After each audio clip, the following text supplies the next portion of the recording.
మోగనికి పొంగనో రాంగనో ఏదైనా పంచాయతీ గారు అటో ఇటో ఎవరన్నా సూపర్ గారు తయారై అత్తనంగా ఒక పెద్ద తాగిపించింది అనుకో ఏమో తాగిన దానికి అమ్మా మదరేపు అలవాటు అవుతుంది అని నాలిక గుంజుతుంది. మూడో నాడు తెచ్చుకొని తాగంగా చూడాలి. నువ్వు బయట తాగుడు పని చేసి ఇంట్లో తెచ్చుకో ఆగిడబట్టి. ఎందుకంటే ఈ ఒక్కడు తాగుడు 2 పెద్దలు అయితే ఇంకోటి తాగిస్తు 4 పెద్దలు. అప్పుడు నువ్వు ఇంటికే తెచ్చుకో, తాగేది ఉంటే తెచ్చుకో. 2 వద్దులు 3 వద్దులు అయినాక నిదానంగా చెప్పాలి. అయ్యాక తాగుతూ ఎట్లా మన పొరగాళ్ళు చదివేది మనం కట్టపడ్డట్టు మన పొరగాలను కట్టపెడదాం అంటే గుణానికి వస్తాడు. అట్లాగా ఇక కొంతమంది ఉండరు.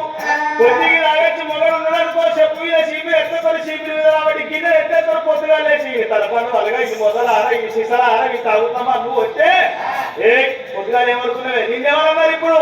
ఓ పోరా ఓ అర్థమైనా దేవుడా బరబసాడు బసాడు దేవుడా పోరని మీద వ్యక్తి అన్నాక వీనికి ఇంకిత మాట్లాడతాడు. అడుగు ఒక ఈయనచ్చి ఇంద్రానట్టు మరి తాగుతామని పోతూ అడవారికల్లా పావుదాడు వాపుకు మోపైతాడు వాపుదాడు కుందుకు మోపైతాడు అచ్చులు పంచేస్తాడు తొమ్మిది ఎడబడతాడు సొయ్యో చెప్పాను కూడా అంటాడు. మగవాడికి ఇయ్యలేదు సంసారం పేరు కట్టలేవు భగవంతుడు. ఆడోళ్ళకే ఇచ్చిండు ఇల్లు పెరగాలన్న ఆడోళ్ళ చేతుల్లో ఉంది. సంసారం పాల్పొంగినట్టు కావాలంటే ఆడోళ్ళ చేతులు అమ్మ సంసారం పేరు కట్టది. మొగోని చేతుల సంసారం పేరుకు రాదు. మొగోడు మక్కువ కట్టం ఎత్తాడు. మొగోడు కట్టం ఎత్తే మొగులు ముడుతుంది. ఆడవిల్ల కట్టం ఎత్తే అడుగు ముడుతుంది.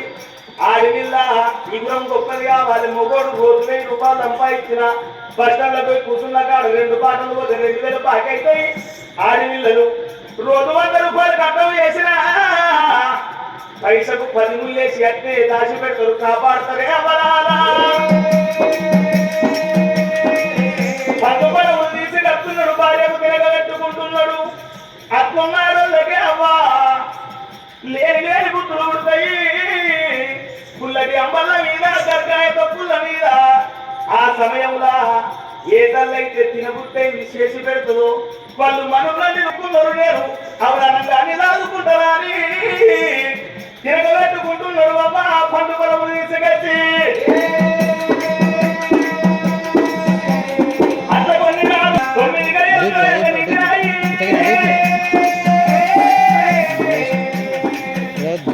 9 గడియలు నిండి తెప్పలో ఏనాడు అటువంటి కొండలో నొప్పులు వచ్చి తెప్పలలో వెళ్ళిపోయి ఆ కన్న తల్లికి కన్న కొడుకు జన్మనిచ్చింది నిజలింగమ్మా.